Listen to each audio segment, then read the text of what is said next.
Olá, queridos! Deus abençoe a sua vida. É mais um dia para a gente começar na presença do Senhor. E hoje eu quero ensinar você a orar contra todo o espírito de falência, de miséria e trazendo a bênção financeira para a sua vida em nome de Jesus. Nós temos caminhado nessa jornada de fé. Nós já estamos entrando aqui no nosso 10º dia de oração. Nós, em princípio, íamos fazer 5 dias, mas Deus está movendo o coração da gente, nós estamos caminhando e hoje vamos orar a respeito de finanças, uma das áreas que mais afetam, que mais machucam, que mais fragilizam a vida de um ser humano. O espírito imundo, Satanás, ele quer ver o povo de Deus na miséria, na falência, uma vida muito ruim, uma desgraça, um sofrimento e sem esperança. Nós temos que aprender a orar a respeito disso. Então eu quero levar você a um lugar de oração hoje, na verdade, antes eu preciso, não posso deixar de me esquecer, de dizer que existe uma sabedoria, né, do Senhor a respeito do enriquecimento. A Bíblia diz, em 1 Samuel capítulo 2, verso 7, verso 8, que pobreza e riqueza vêm do Senhor. Então, a pobreza e a riqueza, eles são lados de uma mesma moeda. Se você obedecer, você acaba colhendo do fruto da obediência. Se você desobedecer, você acaba colhendo do fruto da pobreza. Então a gente tem que buscar sabedoria. 2 Crônicas, capítulo 1, a história, 2 Crônicas conta a história de Salomão, pelo menos aí do capítulo 1 até o capítulo 11. No capítulo 1, Deus aparece para Salomão numa noite e diz: peça-me o que você quiser. E ele pede o quê? Dá-me sabedoria e conhecimento. Deus, ele se surpreende e responde: porque você não me pediu riquezas, nem bens, nem honra, nem a morte dos seus inimigos, nem vida longa, mas sabedoria e conhecimento? Receberá o que pediu, mas também lhe darei riquezas, bens, honra, como nenhum rei antes de você teve e jamais terá. Então, eu vou começar falando sobre os maiores erros financeiros. Deus, interessante que em Mateus capítulo 6, verso 12, na oração do Pai Nosso, existe ali um pedaço da oração que fala: perdoa as nossas dívidas, assim como nós perdoamos os nossos devedores. Na verdade, o primeiro grande erro para pessoas que não prosperam financeiramente é não buscar a sabedoria da palavra de Deus ou acreditar que dinheiro não é importante. A Bíblia não diz isso. Muita gente confunde 1 Timóteo capítulo 6, verso 10, que diz que o amor ao dinheiro é a raiz de todos os males, e pega esse versículo e distorce ele. A Bíblia não diz que o dinheiro não é importante. Existe só nos primeiros 5 livros da Bíblia, Gênesis, Êxodo, Levítico, Números, Deuteronômio, mais de 100 leis sobre finanças e dinheiro. Jesus falou mais de 80 vezes sobre dinheiro. Existem 16 parábolas das 28 que falam sobre dinheiro. 20% do Sermão do Monte, Jesus ensina sobre dinheiro. Então o dinheiro é ligado a todo tipo de problemas, inclusive ao divórcio, à insônia, a baixa autoestima. Então, olha para as pessoas que dizem assim: ó, dinheiro não é importante, e vai ver a vida deles como é que é. Então Deus é um Deus que dá sabedoria financeira.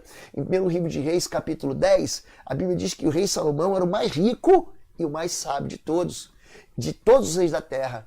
E gente, todo mundo vinha pedir uma audiência com Salomão para ouvir a sabedoria que Deus havia dado para ele. Então, quando a pessoa diz assim: não, dinheiro não é importante, Provérbios 13:20 diz: anda com os sábios e você vai ficar sábio. Eu busco conhecimento das Escrituras Sagradas. O segundo grande erro é a pessoa que vive daquilo que não tem, viver de crédito. A Bíblia diz que o rico domina os pobres e aquele que toma emprestado é escravo do que empresta. Então, a dívida é uma escravidão. Você tem que fazer de tudo para se livrar das dívidas, de tudo. Então, a Bíblia diz que nós, meus Coríntios capítulo 7, 23, fomos comprados por alto preço, que a gente não deve se tornar escravo, principalmente de banco, de crediários, de cartão de crédito, de cheque especial. Existe um princípio de liberdade. Em Romanos 13:8 diz que a ninguém fique devendo coisa alguma. Um terceiro princípio, além de você estudar a respeito da questão e além de você não viver escravo do crédito, é que você deve ter uma reserva. Então, muita gente pensa que prosperar financeiramente é uma estratégia só. Não é. São diversas ações inteligentes que você toma a tua vida inteira. Então, você precisa entender que para tudo há uma ocasião. E o trabalho, gente, é uma bênção. A Bíblia diz que Deus colocou o homem, Gênesis 2, verso 15, no jardim para trabalhar, para cuidar dele, para cultivar. Em João capítulo 5, verso 17, Jesus diz: o meu Pai continua trabalhando até hoje, e eu também estou trabalhando. Então a gente experimenta ver na igreja, inclusive, uma multidão de sonhadores e pouquíssimos realizadores. É gente preguiçosa, é gente que não trabalha. Se você vai ver por trás da riqueza de alguém, aquele irmão foi abençoado. Ele trabalhou muito. Você vê, eu hoje já acordei às 5 da manhã. Ontem, às 4 da manhã eu estava de pé. Ontem a gente ministrou sobre oração de contra-ataque. 4 da manhã eu fui dormir anteontem, mais de meia-noite. 4 da manhã eu estava em pé, eu estava preparando um material, um livro que eu estou escrevendo. Eu estou muito animado com esse livro. Então, quer dizer, pessoal, o pastor não gosta de dormir. Gente, eu amo dormir. É o esporte que eu mais gosto de fazer, é dormir. Agora, eu tenho uma vida só para viver, querido. E eu tenho que ganhar essa vida. Então, muita gente sonha, é preguiçoso, não trabalha a terra e acha que Deus vai fazer cair do céu. Querido, aquele que semeia muito, muito vai colher. Aquele que pouco semeia vai colher pouco. Deus abençoa as mãos de quem trabalha. Se você pegar a vida de todos os homens de Deus, por exemplo, José, ele estava na prisão e ele prosperou.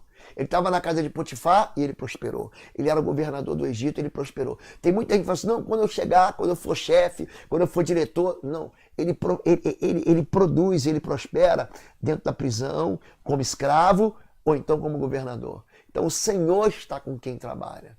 Então você precisa entender que você precisa ter uma vida financeira saudável. Que tempos bons e maus vêm. Ah, pastor, eu fui desempregado na pandemia. Existem crises econômicas que todo mundo passa. Se você pegar capítulo 26 do livro de Gênesis, você vai ver ali que Isaac, ele semeia num tempo de seca. Ele colhe a 100 por 1. Os nossos empregos, gente, não são vitalícios. As empresas vêm e vão. As empresas, elas falham, elas começam e falham. Quantas empresas a gente conhece aí que não existe mais? Empresa aérea, empresa de carro. A Ford saiu do Brasil agora. Então, gente, existem princípios de felicidade, existe. Não gaste mais do que você ganha. Você não pode gastar. Você não pode viver ostentando. Você deve entender que a prosperidade, ela depende de algo chamado obediência e leva tempo. A gente não fica rico da noite para o dia. E gente que fica rico da noite para o dia fica pobre em seguida, porque não sabe o valor de dinheiro. Então, a Bíblia revela que é por trás do dinheiro que se revela um espírito imundo. É isso que eu quero orar por você. A Bíblia diz em Joel capítulo 1, né, que existem 4 tipos de gafanhotos. Aí você tem uma impressão de que ele está falando a respeito. E estava mesmo, né? Porque o olho do profeta enxerga o mundo físico, mas também enxerga o mundo espiritual.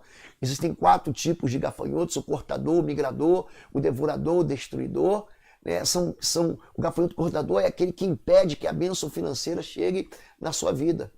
Ele fecha as portas da oportunidade, ele trava os negócios, ele mina a prosperidade, ele vai minar a prosperidade da pessoa. O migrador, como o próprio nome diz, ele leva para longe o que deveria ficar entre nós. Quer dizer, pastor, eu ganhei muito dinheiro, me roubaram. Eu ganhei muito dinheiro, fui assaltado. Eu tomei um golpe no mercado financeiro, na empresa. Existem aqueles, né, que a Bíblia chama de gafanhoto devorador. Esse é responsável pela esterilidade. O devorador, ele é responsável pela esterilidade financeira. Ele devora tudo, né? A Bíblia fala sobre ele, na verdade, em Malaquias capítulo 3 também. Malaquias capítulo 3, a partir do verso 9, verso 10, fala sobre ele. E o gafanhoto destruidor é aquele que arrasa completamente a vida da pessoa. Então, já que eu citei Malaquias capítulo 3, de 10 a 11, tem muito filho de Deus que está roubando o próprio pai. Pastor, como é que eu recebo a questão de... O dízimo é uma questão de fé, é uma questão de obediência. O dízimo não abençoa a igreja, abençoa você. E o teu dízimo você tem que levar para a tua igreja. Lá onde você é abençoado. Quem é o pastor que ora por você, que abençoa você, que te visita quando você está internado no hospital, que batiza você, que batiza a tua família, que ora por você. É ali que, gente, existe... Quando Deus fala sobre isso, ele fala, a nação toda está me roubando. Então, o dízimo, ele protege aquilo que a gente tem. Quando você entrega o dízimo, você está santificando o que está no teu bolso. Em Mateus capítulo 23, a Bíblia diz que aquele que leva para o altar a sua oferta, ele santifica a oferta. Então, o dinheiro ele é capaz de tornar uma proporção, ele quer ser amado como Deus. Mateus 6,24, Jesus diz, ninguém pode amar a dois senhores, ninguém pode servir a dois senhores, vai amar um e odiar o outro. Então o dinheiro quer ser tão amado, eu sei que você ama o Senhor, eu sei que você ama a Deus, mas o dinheiro quer que você ame mais o dinheiro do que a Deus, entendeu? O dinheiro, ele traz um amor cheio de sofrimento. Em 1 Timóteo capítulo 6, verso 9, a Bíblia diz, os que querem ficar ricos caem em tentação e armadilhas, e em muitos desejos descontrolados, nocivos que levam os homens a mergulharem na ruína e na destruição. Então, é um amor que fecha o reino dos céus. Jesus diz, é mais fácil um camelo passar no buraco de uma agulha do que o rico entrar no reino de Deus. Não é que o rico é aquele que coloca o seu coração no dinheiro, né? Você lembra de Judas? Era um homem insuspeitável. Se você lê, é que você conhece a história de Judas, porque a gente já tem esse nome de chamar de Judas o traidor. Mas se você fosse lendo a Bíblia e não conhece a história de Judas, Judas é um sujeito que ele é insuspeitável, até que Satanás entra nele. Por quê? Por causa do dinheiro. Então, o dinheiro é um assunto espiritual. Então você não pode ignorar a questão de ser dizimista, porque o dízimo é um princípio espiritual.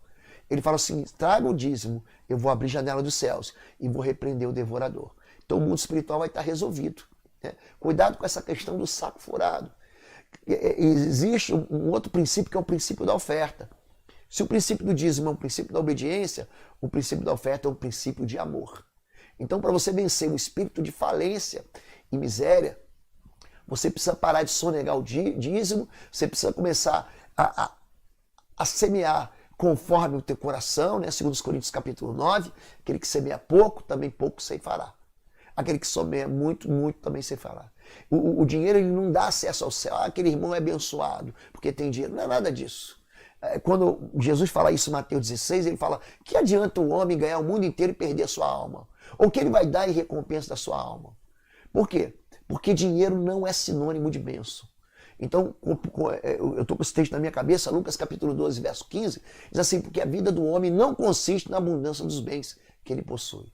Amém? Então, peça a Deus sabedoria financeira, peça a Deus para tirar a sua família escravizada pela dívida, busque satisfações legítimas, não vai gastar dinheiro com droga, com cachaça, com jogo com os esportes que viziam você. Cuidado com os teus desejos descontrolados que faz você gastar mais do que você tem. Acalme a tua ansiedade, mas não com o consumismo. Eu não tenho que fazer nada, eu vou ir para o shopping. Não vá. O shopping é uma grande armadilha para você gastar dinheiro. Então, mesmo que você gaste um pouquinho, você vai gastar até uma promoção de algo que você não precisa, tá bom? Não ignore o mundo espiritual, tá bom? Planeje, não tenha pressa em prosperar, trabalhe duro, amém? Fala, povo lindo do Senhor. Você que tem crescido e sido edificado aqui no nosso canal do YouTube, através das mensagens, através das orações. Quero chamar você para visitar o nosso site www.pastorlobo.com. Lá você vai ter a nossa loja virtual com cursos e também com livros que vão edificar profundamente a sua vida na guerra espiritual. Vai lá, vai ser uma bênção. Vamos orar? Quero orar por você. Você pode repetir essa oração comigo. Senhor, meu Deus e meu Pai, em nome do teu Filho Jesus, mais uma vez, eu te confesso, Deus, como meu Senhor, meu Salvador. O Senhor é a razão pela qual eu tenho vida eterna, porque o Senhor enviou Jesus Cristo, teu Filho, para morrer por minha vida. E eu quero, nesse momento de oração, reclamar a plenitude da vontade do Senhor para a minha vida, em nome de Jesus. Eu quero, nesse momento, me submeter completamente ao Senhor, meu Deus, como um sacrifício vivo e agradável. Eu quero, nesse momento, fazer uma escolha. Eu quero ser transformado na minha vontade, na minha mente, para que só o Senhor me mostre, só o Senhor me capacite, só o Senhor me dê inteligência e sabedoria para eu poder viver plenamente as promessas que o Senhor me deu. Eu quero tirar da minha vida, diga assim, todo espírito de incredulidade, de medo, de usura, de avareza.